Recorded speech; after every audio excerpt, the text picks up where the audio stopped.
Ethan had always been the overlooked son. Growing up in a wealthy family, he was never the golden child. That title belonged to his sister, Claire.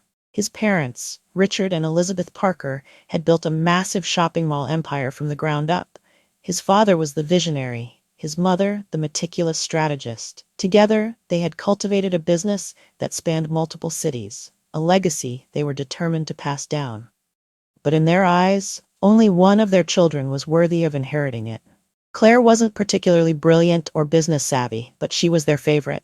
If she achieved something, it was celebrated. If Ethan achieved something, it was simply expected. It had always been that way.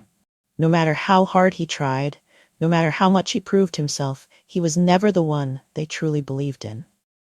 Then came the day that cemented that belief. Richard and Elizabeth had decided it was time to start passing down their legacy. It was a grand event, an elegant family dinner with champagne, expensive food, and the weight of expectation hanging over the table. Ethan sat there, already knowing what was coming, already knowing how it would play out. And yet, a small part of him still hoped that maybe, just maybe, his parents had finally recognized his worth. That hope was crushed within minutes. Claire's announcement came first. "We've decided that Claire will take over the management of the shopping mall chain," Richard said, his voice filled with pride. "She'll have full authority over our properties. The future of Parker Holdings is in her hands." Ethan forced himself to remain composed. He had expected this. Claire's smirk across the table made it even worse. Then his father turned to him. "And you, Ethan," he said, sliding a small envelope across the table. "This is for you." Ethan picked it up, opening it with careful fingers. Inside was a single document, a deed. His chest tightened as he read the details. One store. Not a profitable one. Not a flagship location in one of their successful malls. No, what he had been given was an abandoned, rundown space in a dying shopping district. A store with no tenants, no foot traffic, and no real value. It was practically worthless. "Consider it a challenge," Richard said, sipping his whiskey with a knowing smirk. "Let's see if you have what it takes." Across the table, Claire nearly spit out her drink in laughter. "Oh my God, you're serious," she said between chuckles. "What's he supposed to sell? Air?" Elizabeth, their mother, smiled like this was the most natural thing in the world. "It's an opportunity, Ethan. You can make something of it." Ethan's hands clenched the deed so tightly his knuckles turned white. His stomach churned with humiliation, with anger, with the suffocating realization that they had never intended for him to be part of the empire. This wasn't an inheritance. It was a joke. Claire leaned forward, grinning. "Maybe you could turn it into a thrift store," she said, her voice dripping with mockery. "Sell all the dreams you couldn't achieve." That one stung. Ethan swallowed the bitter lump in his throat and forced a smile. "Thanks," he said through clenched teeth, refusing to give them the satisfaction of seeing how much it hurt. But inside, his mind was already racing.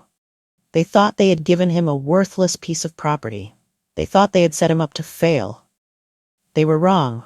He left the dinner that night feeling like garbage. But he also left with something else. A plan. His parents and Claire saw the world through an outdated lens. They believed in traditional retail, in massive shopping malls, in brick-and-mortar dominance. But Ethan saw something different. The landscape was changing. Malls weren't thriving the way they used to. Foot traffic was declining. Stores were struggling. People were shopping online more than ever before. That abandoned space they had mocked him with? It wasn't useless. It was an opportunity. Ethan spent the next few weeks researching, crunching numbers, making calls. He knew that traditional retail was dying, but e-commerce was exploding. And with the rise of online shopping, companies needed efficient ways to store and ship products. They needed last-mile fulfillment centers, small, strategically placed hubs where online sellers could store inventory and quickly deliver to local customers. That's what he would build. He poured every ounce of his savings into it. He convinced investors to back him. He networked with small and mid-sized e-commerce brands, offering them a way to streamline their logistics. While his sister managed her malls with declining foot traffic, he was creating something future-proof. Within a year, his fulfillment center was profitable. Within 2 years, it was scaling rapidly. Meanwhile, Claire's empire wasn't looking so secure. Her malls were bleeding money. Tenants were pulling out. The golden child of the family was now facing the harsh reality of a shifting market. And the best part, their parents hadn't seen it coming. Then one day, Ethan got a call from his father. "Ethan," Richard said, clearing his throat, "we need to talk about your business." Ethan leaned back in his chair, smirking. Now suddenly, they wanted to talk. Sitting in his father's office a few days later, Ethan recognized the look on his face. It was the same expression he had worn years ago, when he explained to Ethan, a 16-year-old boy desperate for approval, why his first job wouldn't be at Parker Holdings, but at a retail store where he could learn humility. That was his father's favorite word when it came to Ethan. Humility. And now, here he was, watching the same man struggle to mask his desperation. "We've been looking at your business model," Richard started, leaning back in his leather chair. "You've done well for yourself, but logistics is a complicated field. It requires infrastructure, partnerships. We think it would make sense for you to fold your business into the family company." Ethan almost laughed. They hadn't believed in his vision when he started. They had mocked him. But now that he was outperforming them, they suddenly wanted him back in the family fold. He glanced at the framed newspaper article behind his father's desk, an old feature about Parker Holdings, with a quote from Richard himself. "A business is only as strong as the vision of the man leading it." Ethan exhaled slowly. "So let me get this straight," he said, steepling his fingers. "You didn't believe in my business when I started. You laughed when I tried to prove myself. But now that I'm outperforming you, you suddenly want me to merge with Parker Holdings?" Richard's jaw tightened. "This isn't about that. Foot traffic is down 40%, Ethan interrupted. Your malls are turning into ghost towns. Meanwhile, e-commerce fulfillment is booming. That's why you're here. You need what I built." Silence. A year ago, Ethan would have done anything for his father's approval. He would have folded, desperate to be accepted. But now he had something far more valuable than their validation. Leverage. And he wasn't about to give it up. Ethan sat in the abandoned store, staring at the cracked tile floor, the flickering fluorescent light overhead, and the dust that clung to every surface. This was what his parents had given him. A joke, a challenge, an afterthought. Meanwhile, Claire was already giving interviews about her new role in the company, flaunting her inherited success as if she had built it herself. But Ethan wasn't focused on her. He was focused on the opportunity hidden beneath the insult. His parents believed in malls. They believed in massive shopping centers filled with high-end brands and luxury stores. But Ethan had been watching the world change. Foot traffic in malls was plummeting. More and more people were shopping online, skipping the trip to physical stores altogether. The real estate market was shifting, and traditional retail was struggling to stay relevant. Ethan had no interest in competing with his sister. He had no desire to run a mall. What he needed was a way to turn this so-called useless property into something profitable, something that didn't rely on foot traffic, something future-proof. That's when he realized exactly what he had. He didn't own a store, he owned space. E-commerce was booming, but small and mid-sized online retailers had one major problem: logistics. They needed somewhere to store their inventory, a way to get their products to customers quickly without paying outrageous fees to massive shipping corporations. That's where Ethan saw his opening. He would turn this space into a fulfillment center, a last-mile logistics hub for e-commerce sellers who needed a distribution point.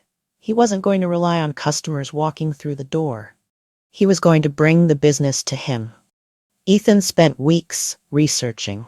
He studied supply chain logistics, analyzed trends in online shopping, and built a plan that would allow him to launch with minimal upfront costs. The abandoned store was in a dying shopping district, yes, but it was also strategically located near a major highway and within an hour's drive of several densely populated areas. That meant fast shipping, which was exactly what online customers demanded. He started small. He reached out to local online businesses, pitching the idea of a flexible, cost-effective fulfillment center. Instead of renting massive warehouse space they didn't need, they could store inventory in his facility, where he would handle packing and shipping. In return, he would take a percentage of their sales.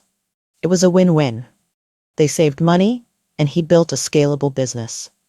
Within 6 months, he had signed on multiple e-commerce brands. What was once an abandoned storefront now housed shelves stacked with products, everything from clothing to electronics to specialty handmade goods. Ethan optimized every inch of space, utilizing advanced inventory management systems to streamline operations. Packages were going out faster than ever, and his clients were seeing increased customer satisfaction as a result. By the end of the first year, his fulfillment center was turning a steady profit. He reinvested every dollar back into the business, expanding storage capacity and upgrading technology. He automated packing processes, integrated real-time tracking, and built partnerships with regional couriers to offer same-day delivery in key areas. While Ethan was building something new, Claire was struggling to maintain what she had inherited. Her malls were bleeding money. Anchor stores were closing down, and smaller retailers couldn't afford the rising rent prices. The problem wasn't just that foot traffic was dropping. It was that consumer habits had changed entirely. People didn't want to spend hours walking through malls anymore. They wanted convenience. They wanted speed. They wanted what Ethan was offering. The cracks in Claire's empire grew deeper with every passing month. The family's shopping malls, once the crown jewel of their business, were slowly becoming ghost towns. Major brands were pulling out, seeking more profitable locations, or shifting their focus entirely to online sales. Property values were declining, and maintenance costs were becoming unsustainable. Richard and Elizabeth were watching their empire crumble, and they didn't know how to stop it. Meanwhile, Ethan's business was expanding faster than he had ever imagined. After 2 years, demand had grown so much that he acquired another abandoned property, one that had once been a thriving department store but had since been left vacant. With this new location, he could double his storage space and increase shipping efficiency even further. Investors began to take notice. Logistics firms reached out, eager to partner with him. What had started as an insult from his parents had become a disruptive force in the industry. He wasn't just surviving, he was thriving. Then one evening, Ethan received an unexpected call. His father. Ethan. Richard's voice was steady, but there was something unfamiliar in it, something Ethan had never heard before. "We need to talk about your business." Ethan leaned back in his chair, glancing around his bustling fulfillment center. Employees were moving efficiently, packaging shipments, updating inventory systems. This was his creation. His success. And now suddenly, his parents wanted to talk. He could already guess why. When his father called him into his office, Ethan expected the same old speech, the same condescending tone, the same dismissive attitude. But this time, things were different. Richard didn't sit behind his desk like a king addressing a subject. He stood near the window, looking out at the city. When he finally turned around, Ethan saw it clearly. Doubt. "We've been looking at your business model," Richard began. "You've done well for yourself." Ethan almost laughed. "That's new." His father ignored the jab, but logistics is a complicated field. It requires infrastructure, partnerships, long-term strategy. "We think it would make sense for you to fold your business into the family company." There it was. They hadn't cared when he started. They hadn't believed in him when he struggled. But now that his business was outperforming theirs, now that he had proven them wrong, they suddenly wanted to bring him back into the fold. Ethan shook his head. "You mean you need me to save your failing empire?" Richard's jaw tightened. "This isn't about that." "Isn't it? Foot traffic is down 40%, tenants are pulling out, and property values are crashing. Meanwhile, e-commerce fulfillment is booming, and you think I should merge with you?" Silence. A year ago, Ethan would have killed for his father's approval. He would have agreed without hesitation, eager to be accepted, to finally be seen as worthy. But now, he had something more valuable than their validation. Leverage, and he wasn't about to give it up. "I built this without you," Ethan said calmly. "You told me to sell air, you laughed in my face, and now, suddenly, I'm worth something to you?" Richard exhaled slowly. "This is an opportunity to work together as a family." Ethan smiled, but it wasn't friendly. "Since when was I part of we?" His father's face darkened. "Son, don't let pride blind you." Ethan leaned forward. "You're not offering me a way forward, Dad. You're offering me a lifeline for a sinking ship, and I'm not interested." He stood up, adjusting his jacket. Enjoy watching my business from the outside, the same way I had to watch you hand everything to Claire." And with that, he walked out. His father had underestimated him. And now he was watching the son he had once dismissed build something stronger than he ever could have imagined. Ethan knew the call was coming. He had seen the news articles, the reports, the slow unraveling of Parker Holdings. What was once a dominant empire in the retail industry was now struggling to stay afloat. Malls that had once been bustling were turning into ghost towns, their food courts half empty, their stores closing one by one. The world had changed, and his parents had refused to see it coming. Still, when his father's name lit up on his phone, Ethan hesitated before answering. Part of him wanted to ignore it, to let them drown in the mess they had created. But another part, perhaps the remnants of the boy who once sought their approval, was curious. "Ethan," Richard Parker's voice was as composed as ever, but there was an unmistakable tension beneath it. "We need to talk about your business." Ethan leaned back in his chair, glancing at the screens in front of him. Real-time data on shipments, inventory, and revenue flashed across the monitors. His fulfillment centers were running at peak efficiency. His investors were thrilled. His clients were expanding. And now, suddenly, his father wanted to talk. He took his time answering. "Now you're interested?" There was a brief pause on the other end. "We'd like to meet in person," Richard said. "Come to my office." Ethan considered refusing, but something about the way his father asked made him curious, so he agreed. When he arrived at Parker Holdings, the difference was stark. The once polished lobby had lost its luster. The receptionist barely looked up from her desk. The energy, the confidence that had once defined his family's empire, was gone. He was escorted to his father's office, the same grand room where Richard Parker had once ruled with an iron grip. The smell of aged whiskey lingered in the air, but the presence of power had faded. His mother, Elizabeth, was already there, sitting off to the side, her fingers tapping anxiously against the armrest. Across from her sat Claire, dressed in her usual designer suit, but even she couldn't hide the tension in her shoulders. They had always been the perfect image of control, but today they looked like people grasping for a lifeline. "Ethan," his father said, motioning for him to sit. "Thank you for coming." Ethan didn't respond immediately. He took his time, walking around the office, glancing at the framed newspaper articles on the walls, stories about the rise of Parker Holdings, features on his father's success. And yet, despite all those headlines, the empire was falling apart. Finally, he sat down. "All right, let's hear it." Richard exhaled and leaned forward. "We've been reviewing your business model. You've done well for yourself." Ethan almost laughed. That was the closest thing to praise he had ever gotten from his father. Richard continued, "But logistics is a complicated field. It requires infrastructure, partnerships, long-term strategy. We think it would make sense for you to merge your company with Parker Holdings." There it was. Ethan smirked. "You mean you need me to save you?" Claire scoffed. "Don't be ridiculous. This isn't about that." Ethan turned to her. "Isn't it? Your malls are failing. Foot traffic is down 40%. Your biggest tenants are pulling out. Meanwhile, e-commerce is booming, and my fulfillment centers are thriving. You don't want to work with me. You want to absorb me so you can survive." His father's jaw tightened. "This is an opportunity for us to reunite as a family, to build something stronger together." Ethan let out a slow breath, shaking his head. "Since when was I part of us? When you gave Claire everything and handed me a worthless property? When you laughed at me for trying to make something of it? When you dismissed me every step of the way?" Elizabeth finally spoke. "Ethan, we're offering you a way back in, a way to secure your future." Ethan leaned forward. "No, you're offering me a way to secure yours." Silence stretched between them. His father's hands clenched into fists on the desk, his mother's lips pressed into a thin line. Claire looked ready to explode, but she stayed quiet. Richard's tone hardened. "Don't let pride blind you, Ethan. Business isn't just about ideas. It's about power, connections, legacy. You've done well, but you don't have the influence that we do. You don't have the reach."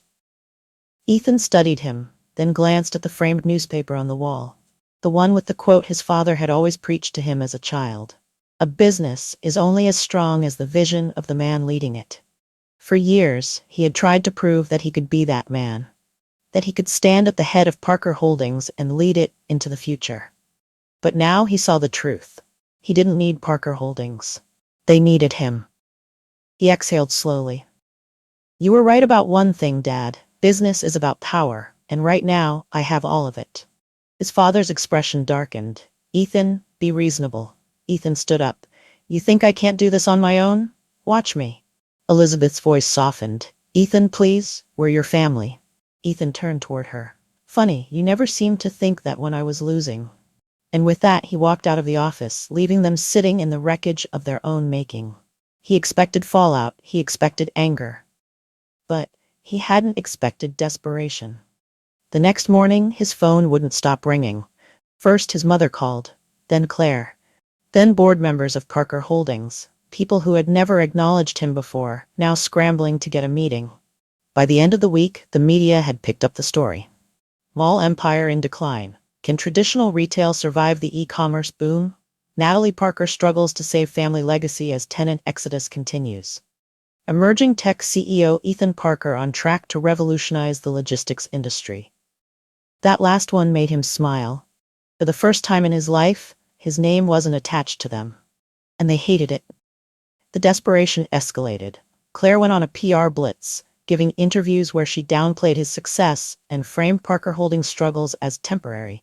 His father made vague legal threats, warning about protecting intellectual property. Then came the worst part. His mother showed up at his apartment. She had never done that before. Not once in his entire life. Ethan opened the door, arms crossed. What do you want, Mom? Elizabeth looked around, taking in the space like she had stepped into a stranger's home. Finally, she sighed. We need to talk. Ethan didn't move. You mean I need to listen? She pressed a hand to her forehead. Don't be like this. The situation is getting out of control. Your father is under enormous stress. Claire is barely holding things together. So? Ethan's voice was cold. Elizabeth's face twisted. This is your family. Ethan let out a dry laugh. Now we're family? When I was struggling, I was an afterthought. But now that things are falling apart, suddenly I'm important. She reached for his hand, but he stepped back. Ethan, we need you. He stared at her, realizing that it was the first time she had ever said those words to him. And it was too late.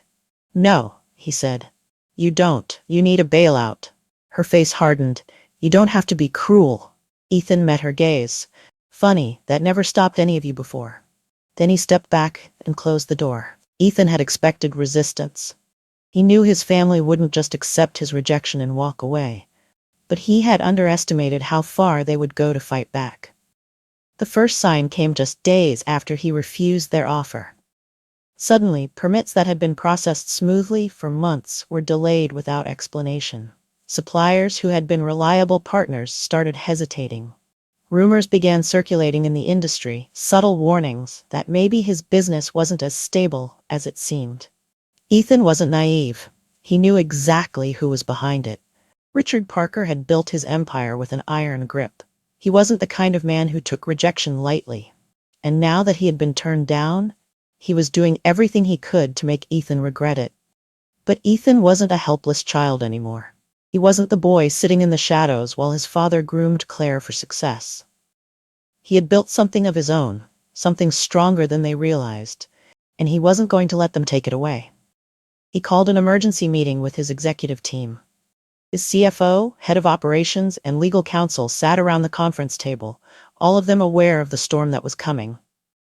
We're accelerating expansion, Ethan announced, tossing a stack of reports onto the table. I want 3 new fulfillment centers in development immediately. His CFO, Mark, frowned. That's aggressive. The budget is covered, Ethan interrupted. He slid another folder across the table, this one filled with signed agreements. We've secured additional funding, bigger than anything Parker Holdings has ever managed. His head of operations, Lisa, let out a low whistle. Who are these investors? Ethan smirked. The same people betting against my father. That was the irony of it all. While Richard Parker was trying to sabotage him, the business world had already started shifting its support. Investors were losing faith in traditional retail, and they were looking for the next big thing. Ethan was offering them a front-row seat to the future. Still, he knew this wasn't just about business. This was personal. His father and Claire weren't just losing tenants, they were losing relevance. And Ethan was making sure the world knew it. The media had already taken notice. Headlines shifted from Parker Holdings faces economic challenges to Parker Empire on the brink of collapse. Journalists weren't just covering the struggles of their malls anymore, they were contrasting them with Ethan's skyrocketing success. Ethan Parker's logistics network expands. Is this the future of retail? Can traditional malls survive the e-commerce boom? Claire Parker fights to save family legacy amid tenant exodus. The articles weren't subtle, the world was watching as the Parker name crumbled. And then, one night, Ethan got a message that made him pause. It was from Claire. We need to talk. For a moment, he debated ignoring it, but curiosity won. They met at a high-end restaurant downtown. Claire was already there when he arrived, sipping a glass of wine, her perfectly manicured nails tapping against the table. She looked the same, poised, elegant, effortlessly confident. But there was something different in her eyes. Desperation. I'll get straight to the point, she said as soon as he sat down. This war between us, it's destroying everything. Ethan raised an eyebrow. It's not a war, it's just business. She let out a dry laugh. Dad doesn't see it that way, you know that. Ethan leaned back. Maybe he should have thought about that before trying to sabotage me. Claire took a slow sip of her wine before setting the glass down. Ethan, Parker Holdings isn't what it used to be. We're bleeding money. And whether you want to admit it or not, you're still a Parker. If our name falls, it affects you too. He smirked. You think my success is tied to the Parker name? He gestured toward the restaurant. Look around, Claire. Every person in this room knows who I am now, and it has nothing to do with you or Dad. She inhaled sharply. Fine. You've made your point, but think about Mom. Ethan's expression hardened. Mom stood by and watched while Dad dismissed me for years. She never once fought for me.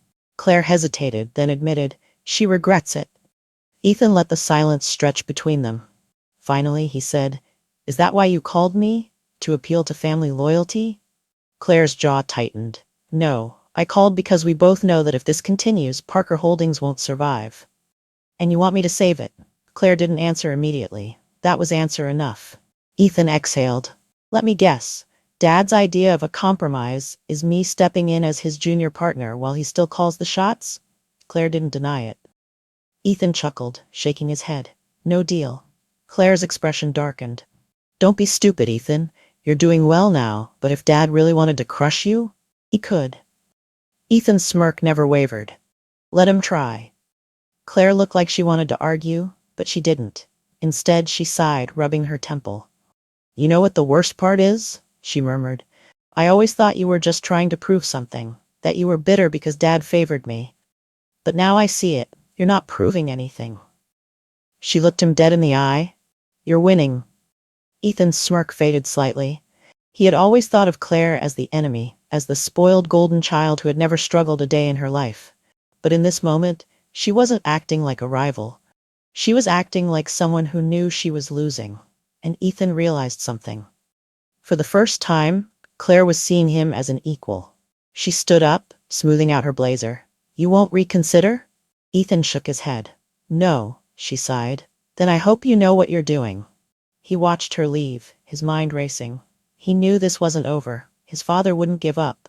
But the tides had shifted. He wasn't fighting to be recognized anymore. He had already won. And the Parker name? It wasn't his burden to carry anymore.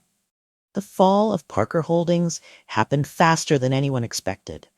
The moment the media caught wind of their financial struggles, the decline accelerated.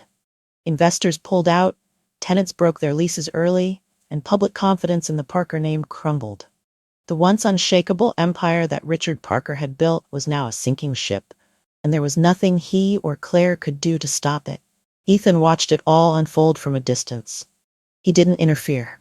He didn't reach out. He simply let gravity do its work. Then, just as Parker Holdings was at its weakest, he made his move. He bought everything, not just a stake, not just a few properties. He acquired Parker Holdings in its entirety. Every shopping mall, every property, every failed investment that had once been the foundation of his family's empire now belonged to him. But he didn't keep the malls. He demolished them. In their place, he built the future. high-tech logistics hubs designed to power the next generation of e-commerce. Automated warehouses, AI-driven distribution centers, and advanced fulfillment operations that would replace the outdated business model his father had clung to for so long.